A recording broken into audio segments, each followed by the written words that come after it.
I don't know. The Lord be with you. Let us pray. Holy God, as we come into this, as we gather in this space on this beautiful Sunday morning, we thank you for this time that we have to be together, for the blessing of food that was prepared for us. And as we now talk and as we think and as we focus on your Son, Jesus, I pray that you will lead us and guide us and help us to have a deeper understanding of who He is and how He is at work in our lives. And all of this we pray in His holy name. Amen. Well, good morning. It's wonderful to see all of you. How many of you watched the Superbowl? Great. All right. So if you did, you may have, as many people do, have been as interested or maybe more interested in what happened between quarters and between plays when the commercials were shown. And so as you also may know, and as you may have also seen, this year there were two commercials that were focused on Jesus. I started hearing about those and reading about them before the Super Bowl and became a little bit intrigued. I didn't look at either of them beforehand and didn't really know very much about their origin or anything else until after the Super Bowl. So what I wanted us to do this morning is and I hope that this can be a discussion, and you all know that if you don't talk, then I'll either keep talking or I'll try to make you talk. But I want us just to have a conversation about what you saw, and also to try to point out a few things that have taken place in the aftermath of those two commercials that have been sponsored by an organization. Well, the title of what they've been putting out, which I found out has been going on for a little while. These are not just commercials that were created for the Super Bowl. These have been out for a little while now, and the title is "He Gets Us," meaning Jesus. He gets us. So I want to just start by just saying a little bit about what I know so far about this organization, or about this campaign, which is an advertising campaign to try to connect people with Jesus and to improve Christianity's brand. Now, you'll see one of the comments that someone made about improving Christianity's brand. But this is what they say. This is what this organization says that they're trying to do, and what they're trying to accomplish is to help people to connect Jesus, to see Jesus, to think about Jesus, and to see Jesus in a different way. And they're using biblical teaching with not only commercials but with billboards to try to help convey their message. And as you may have seen, and as I mentioned, in the Super Bowl last Sunday, there were two ads. One is titled "Love Your Enemies," and the other is titled "Be Childlike." And we're going to take a look at both of those. So just to kind of put this in perspective, and I don't know that any of this is new information about the cost, but the average cost this year of a 30-second Super Bowl spot was about $7 million. So that kind of helps put in perspective. And then also what not only these ads, but other ads, but also, as you'll see in a moment, this also creates has created some of the criticism around the airing of these two. So as you probably know, and I don't know if any of you are in advertising or not, but there are some of what I came across showed that He Gets Us, these two commercials, and I believe it might have been this one that we'll see in a moment, came in number 2 for engagement for all commercials that aired during the Super Bowl. And the number 1 is the trailer for the upcoming movie called Flash.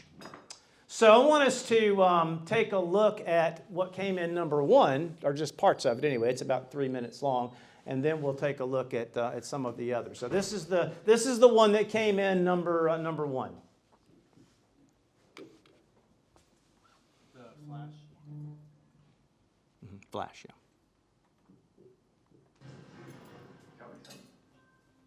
You can go anywhere.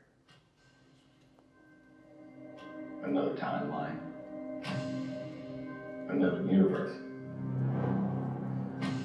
So why do you want to stay and fight to save this one? Because this is the world where my mom lives. I'm not going to lose her again.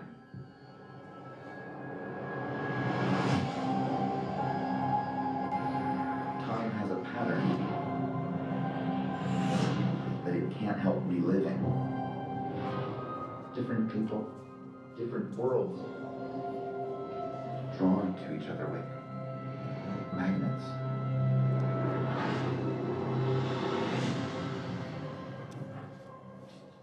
My face. You stole my face.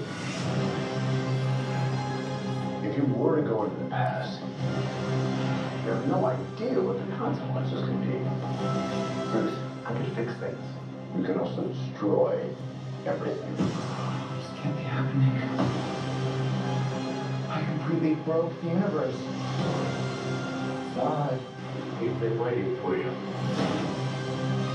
I created a world with no metahumans. And now there's no one to defend us. Want some help? All right. I don't know about you, but I didn't see much Jesus in that one. So I wanted you to see that one that came in at number 1, and then I want to show you one other one that I don't know exactly where it fit in terms of the ratings, but just to give you some sense of other things, other types of advertisements that were shown in comparison to these two He Gets Us ads.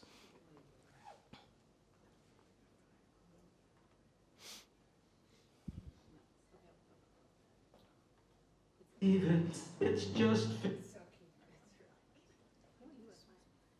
This one is for T-Mobile. Home internet with pain in the. Hey neighbor! Try T-Mobile. It sets up so fast. It's like Wi-Fi that runs on 5G. Home internet from T-Mobile. Wait till you see. Tell me more, tell me more. One cord's all that you need. Tell me more, tell me more. Don't you worry about speed. I can't believe it. It's just $50. Why pay more? Paying more sucks. T-Mobile home internet seems too good to be true. But that's what T-Mobile can do. Tell me more, tell me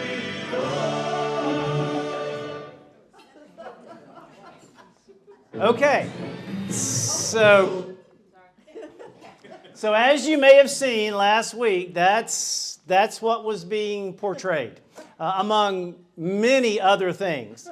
And as I said, the Flash trailer came in at number 1 according to most of the sources that I checked, and then the T-Mobile was also one of the top-rated advertisements. So.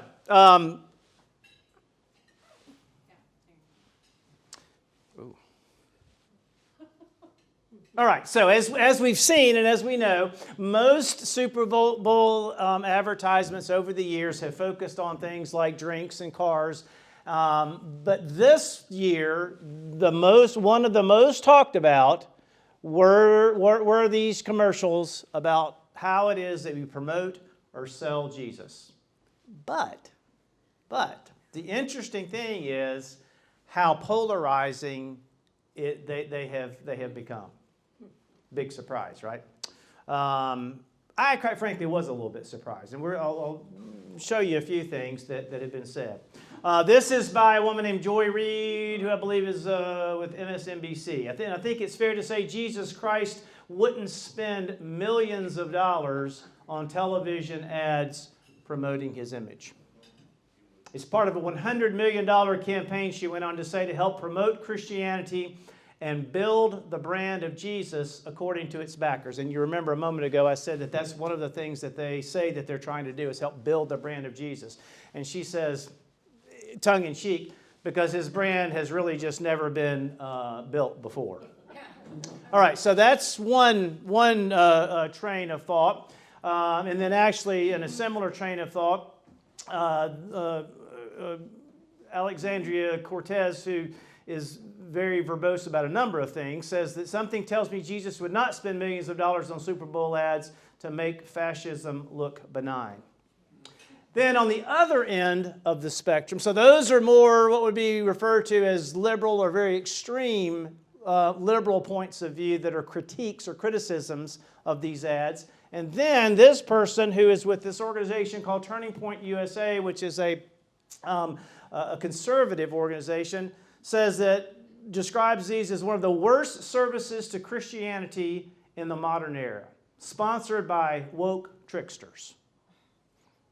So, interesting to see that you have these ads that it's not very often that you have something that comes out about Jesus that people on either extreme have such harsh things to say about. So let's take a look at these, and then we'll have a little bit more conversation.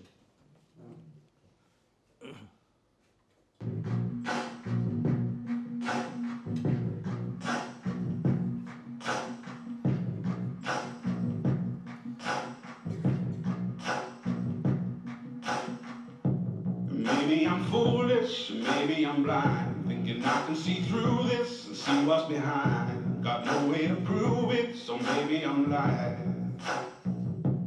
Take a look in the mirror, what do you see? Do you see it clearer, or are you deceived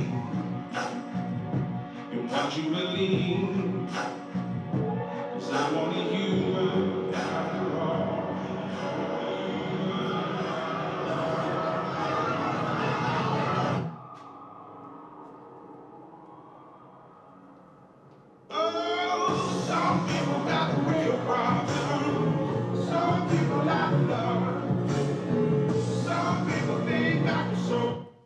Okay, so if you saw these, or and as you just did, if you looked at them, they are the consistency is kind of across the board with these. They're very basic, images with music, and then again a focus on Jesus with a concluding comment of, and then with the tagline of "He gets us." So that the one that we just saw was the longer one, and then this was the 30-second commercial.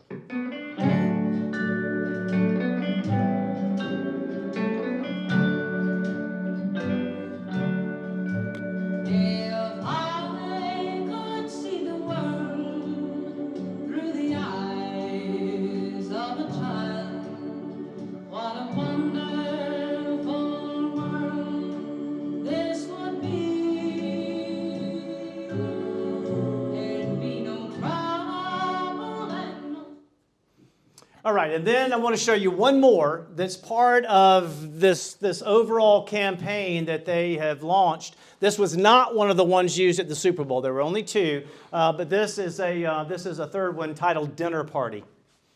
A caring man took a walk. Everywhere he looked, people suffered. Anxiety ran high, hope dwindled, hatred rose. His neighbors had lost trust in the system and in each other. I need to do something, he thought. I'll bring them together and feed them. Around the dinner table they can talk and see how much they have in common.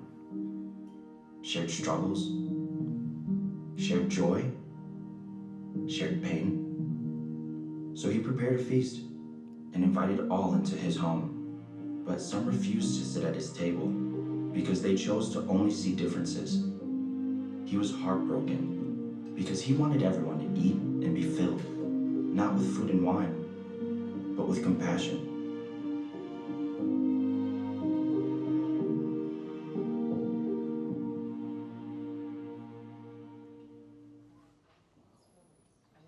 Okay, so again, you can see, I hope, the contrast between the trailer for an upcoming movie, T-Mobile, fun, entertaining, you want to go maybe change your phone service, I don't know. between those and then these, again, very basic, pretty simplistic theological approaches to trying to get people to think about and to become more aware of Jesus. Now, I'll just speak for me. If I did not know what I know now about these, or even if I even consider what I do know now, theologically, I don't have any issue with any of this. It's pretty good stuff. It's pretty compelling. It's pretty effective, I think. The imagery, the way in which it says, it portrays different elements of our society and things that happen, and then saying that how Jesus, trying to help us think about how it is that Jesus identifies with us, is very incarnational. Helps us to look at the humanity of Jesus and how it is that Jesus came into the world to do and to be the Son of God incarnate. So, the goal of this organization, they say, is that these two commercials would not only inspire those who might be skeptical to ask more questions and learn about Jesus, but also encourage Christians to live out their faith better, and exhibit some confounding love and forgiveness that Jesus modeled. And then they also talk about how this particular campaign is a natural fit with the National Football League, whose games have long contained various symbols of religion. Players pray on the field, point to the heavens, make the sign of the cross, whatever they do after touchdowns or before a series of plays begins. Be assured, they say, we're not left or right or a political organization of any kind. We're trying to unify people around the confounding love and forgiveness of Jesus. Pardon? In parentheses. Yeah, I don't know why that was in there, but it just was. So,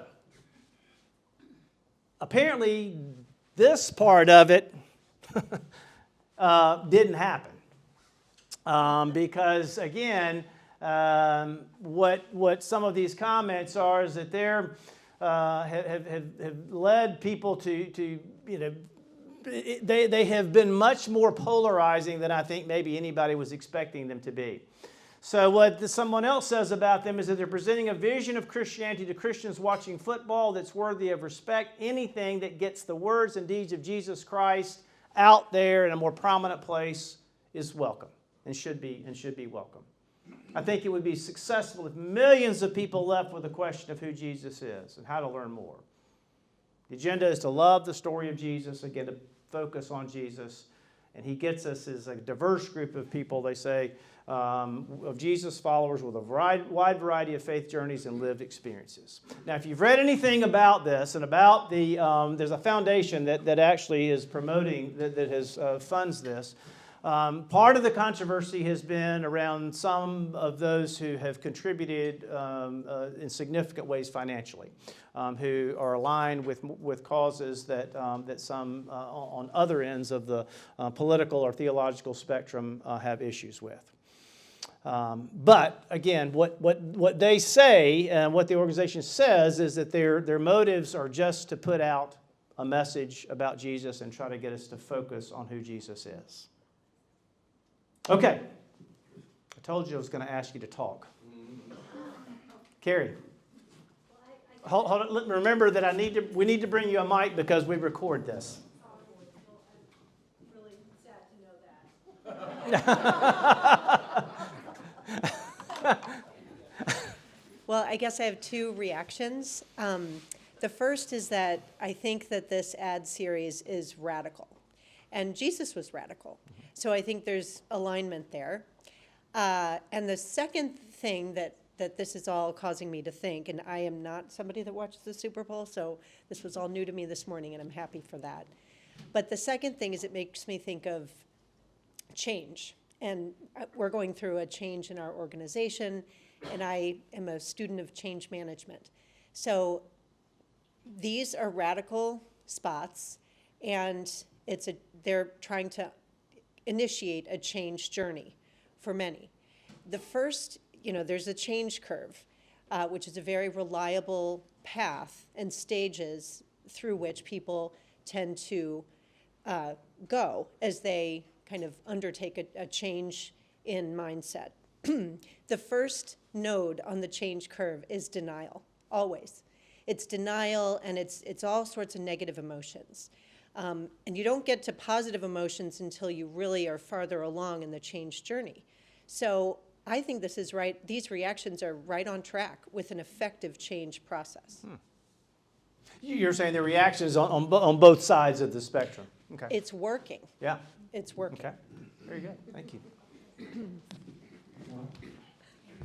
So it's interesting, this is such a hot topic. Charlie and I attended something yesterday with Bishop Dion, our bishop, as well as the Bishop of Indianapolis, both African-American bishops. And this subject came up in the discussion about these ads. So I'm going to try to do I'm going to try to faithfully repeat or paraphrase what was said. What the bishop said, particularly Bishop Jennifer from Indianapolis, was that these ads, are when you look at where they're coming from an organization that is anti a lot of things that I think a lot of people in this room would be for. And so that is where a lot of it's the context in which these ads are presented, which is to say where the money is coming from and who's putting them on. So it's not an organization that I would hold in high regard, or that either of the bishops did.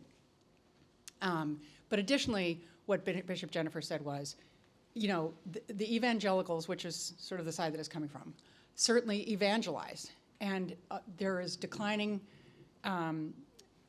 congregations in all churches, including evangelical, I guess, but I thought they were growing. But and so until we need to get out there and evangelize. So kind of this is not how those two bishops would have chosen to evangelize, but they, at least they're evangelizing. So until we are doing a similar thing, it's hard to criticize. That was really long-winded, I'm sorry. And I think, Katie, the interesting thing about what you're conveying that those two bishops were talking about is how you have this on one end and then this on another end. And these two are on radically different, speaking of radically different ends of at least the political spectrum. I don't know about their theology, but I know that. Which shows you that it is political. Yeah, sure. It seems to me, and to launch from your point about change, it seems to me that the basic message of these ads is really kind of one of the earliest, simplest lessons that I think I learned as a child, is that we're all God's children, and that, we ought to play better together, which is actually a very unifying kind of lesson to put across. Now, it was done in a kind of an interesting, modern, contextual way. But what I find interesting is that the people on both sides of the political spectrum who are, as critical of it as they are the very people that are advocating for polarizing our communities, and that tells me that they're reading their own biases into what is really a very simple lesson that this thing is trying to put across. So, it's instructive. It's illustrative of how even such a simple message can be, portrayed as polarizing. Yeah. So. Thank you.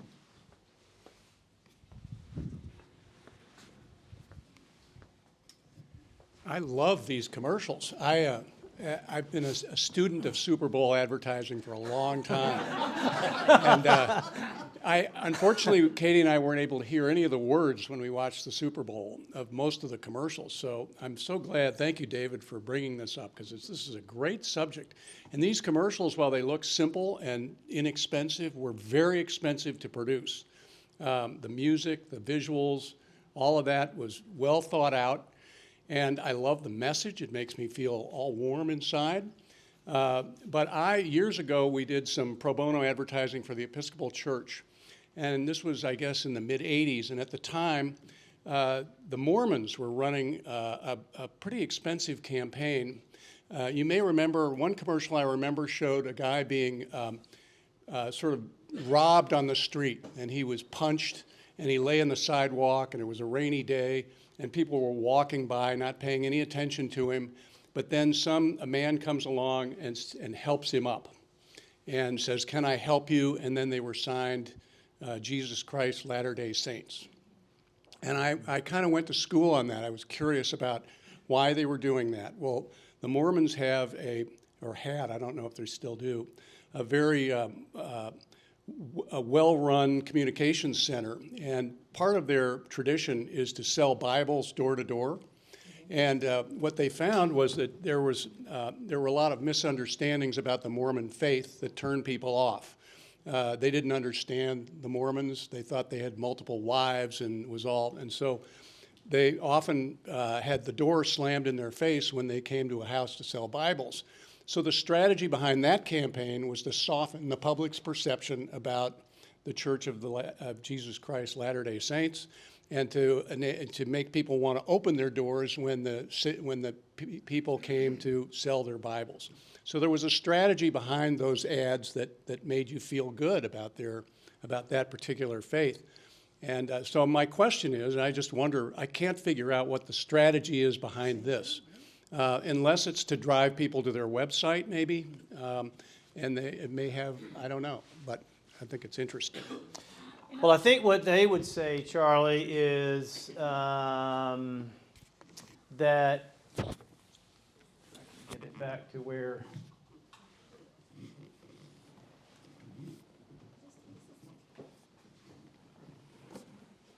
well, I think what they would say, Charlie, is that they are only trying to just get people to focus on Jesus. Period. So, all right, so there were some other hands. What happened to my mind? Okay, go ahead, Ken. I think I can answer that at least partly. I was involved in broadcasting for a number of years, and that was my education focus too. The object, as I saw it from watching those, was to raise awareness. And that's really the focus of all advertising. The issue with those particular ads, which I had to smile when I first saw them, because in advertising, there's an old mantra. You tell them what you're going to tell them, you tell them, then you tell them again. You can't do that with religious advertising because there's something called the Jehovah's Witness syndrome. And that is when the Jehovah's Witness knocks on the door, everybody runs. And when church comes on television, everybody reaches for the remote. So you got to sneak up on it a little bit, and those did a beautiful job of that. You didn't know what they were talking about until the very end. And I thought that was magnificent. And it really got the word across because it made you think, oh, wow. And that was the whole focus of it, and that was the idea behind it. So I think what Charlie was saying, and just speaking for my husband, is that he's the advertising expert. I mean, is that there are many subtle goals behind this kind of very expensive advertising, and it's not just that you see that and feel warm and want to know more about Jesus. There is something much more going on, and to not realize that is to be a little naive. I think. Wow, I love the comments. What I found so interesting were two things. One, the response, there was nothing contemplative about the responses. It was a rush to a point of view. And the commercial, the first one particularly, almost captured that rage or an extreme response to an issue. And whether right or left, I saw the same thing. Nothing contemplative, asking, what's this about? But rather, how dumb this is, how outrageous this money gets spent, which seems to me, maybe that's what the ads were attempting to, get at, shake people up. But again, it's that lack of thinking, lack of asking questions that were so troublesome to me. Okay.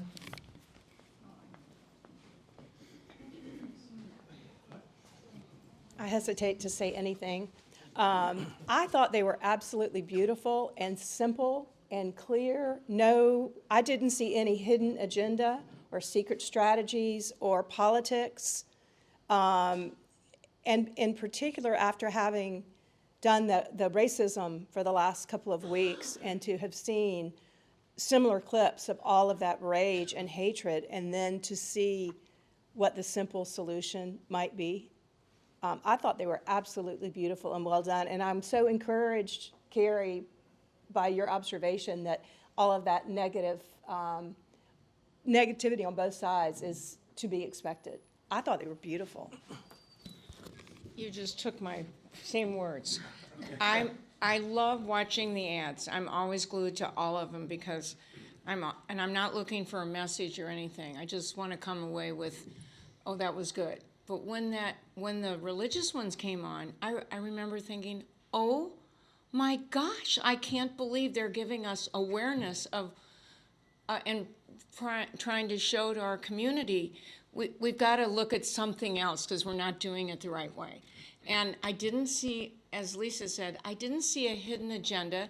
Maybe I'm just like clouded by it. But all I thought was, they're putting Jesus in an ad. That's incredible. I hope people pay attention. That's all. So I couldn't see anything else but goodness. I think the very last thing for me summed up the whole thing. I do believe it was simple and not with hidden meanings, but I think this said it all. They could have boiled it down to 30 seconds. In the very last scene there, you see two little children looking at each other from a distance. They don't see color, they don't see race, they don't see anything to argue about. They're so thrilled to see each other and to be together that they run, they meet, they hug each other, and they're happy. And I think the message from that is, oh, if only adults could do that with all other adults, we'd be in a better world. Okay, thank you.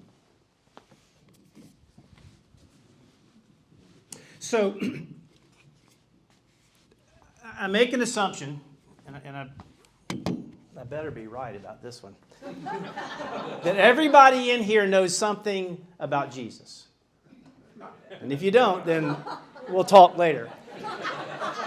The other thing that I think is important to think about is as we claim and recognize that is that we also hold to various, given that, we also hold to various theological opinions, various ways in which we look at and think about God and about who God is and how God's at work in your life, my life, in this church, et cetera, et cetera.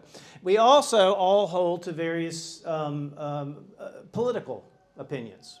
Some conservative, some liberal, some right in the middle.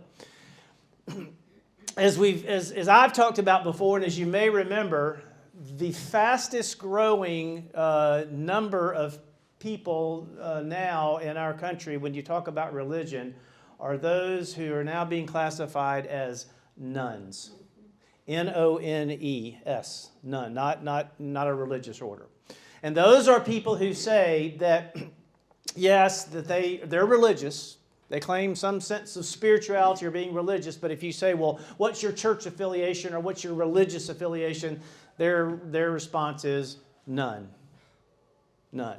Okay? So let's think about these in the context of if you are someone who has not heard about Jesus, If you're someone who's has not had any experience of the church, or any experience of the sacraments, or any experience of hearing somebody like me or others talk about who Jesus is, to read the Gospels, Matthew, Mark, Luke, John, that tell the story of Jesus, and you're, you're drinking beer and eating Doritos somewhere, and one of these comes up, and you see this, and it gets your attention, and the last thing is, he gets us, and again, you're a nun, right?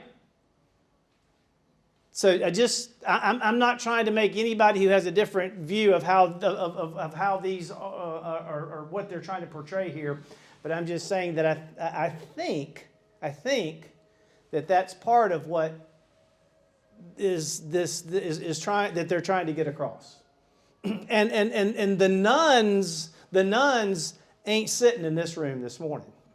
Okay? They're just not. The nuns are made up primarily of millennials and whatever other generational groups are now being classified as. So just kind of food for thought. I'm going to go back to where there's a parentheses around of Jesus.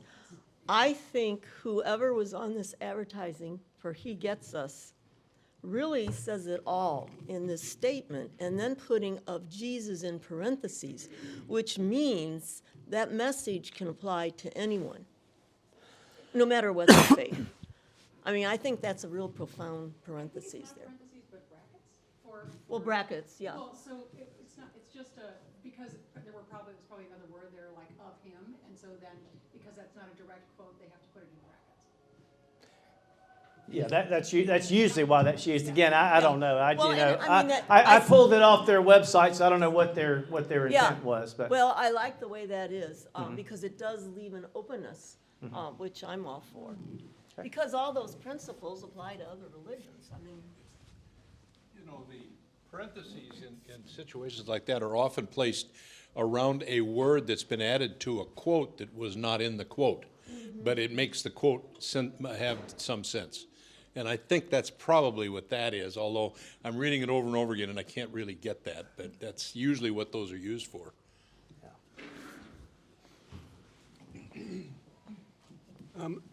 What I like about this is that it's selling Christianity, and there are a lot of different denominations, a lot of different ways that you can engage with Christianity. I'm just curious, and I wonder if we could go to the website right now and see what if I'm interested in Christianity, I'm a nun, I want to do something, I go to the website, what is it telling me to do? What action should I take if I want to join Christianity? Would that be possible to look at the website? I think Lisa said that she was looking at it right now. You want to read what it says on there, Charlie? Sure. He Gets Us is a movement to reintroduce people to the Jesus of the Bible and his confounding love and forgiveness. We believe his words, example, and life have relevance in our lives today and offer hope for a better future. That's in boldface. And then there's a whole lot of copy underneath it, which I'm happy to read if I think in the interest of our time running out, let's stop there, because that's actually pretty, that's interesting. Because, one of the things that, as you may remember, several years ago, our presiding bishop, Michael Curry, was here with you all, is that, that a lot of what Michael Curry has talked about during his time as our presiding bishop has been love. The love of God, the love of Jesus, and promoting how important love is and how, everything ultimately revolves around love. So again, even if there are issues, or if some of us might have issues with someone who has provided some of the primary funding for this, the message is one that's fairly consistent with what we talk about, in Christianity. And again, I think, as Rich alluded to a while ago, part of the issue now, and that's why I found this to be really interesting when I was doing some research earlier in the week of how polarizing this had become, and I was quite frankly surprised by that. That you had people who landed on both sides who felt so strongly that these were not not the right message to be sending. And I think it just further emphasizes how polarized and divided we are. And also of how politics merges right over into faith pretty easily, doesn't it? So anyway, you might not want to switch to T-Mobile. You might not want to go see Flash, but hopefully you're going to want to keep learning more about Jesus. Okay. But anyway, just thank you for this great conversation. Before we stop, two things. The first is I want to just hold up to you and commend to you what's on your table, and that you'll also, which is something you'll be receiving in the mail if you have not already, and that is an outline of what's going to begin to happen starting this week. Shrove Tuesday, Pancake Supper down here on Tuesday evening. We have a great crowd that has already bought tickets, and there are more tickets available, and you can just show up. Wednesday is Ash Wednesday. There'll be 3 services, 7:30, noon, and 6, where we'll be obviously imposing ashes. And then that moves us into the season of Lent. On Wednesday evenings in Lent, here in the Undercroft at 6, on 5 Wednesday evenings, we're going to have a variety of speakers from the community, including our bishop, Bishop Dion, who are going to tell their story and talk about how it is that we connect with each other, where we are as a culture and a society in terms of some of their thoughts and opinions. We have a rabbi coming, an imam, Pastor Andre Alexander, who you all have heard from before, and then Charlie Brennan, who, as many of you know, was a longtime radio personality here. So I hope that you'll come and be part of Wednesday evenings. There are also opportunities for study and formation during the week, and then, of course, on Sunday mornings. And then finally, I want to introduce to you the newest member of our staff. This is Connor Bryant. Connor joined us last week. And Connor is our new communications manager, and it's been great to begin to get to know Connor. Connor has a background in politics, just finished running a campaign for someone in the state of Kansas, and so has a great deal of experience in communicating and talking about various things, and so we're excited to have him as part of our staff. Connor, welcome, and hope you all will do what you always do and make him feel warm and welcome and introduce yourselves to him. Thank you again for your participation in this. God bless you.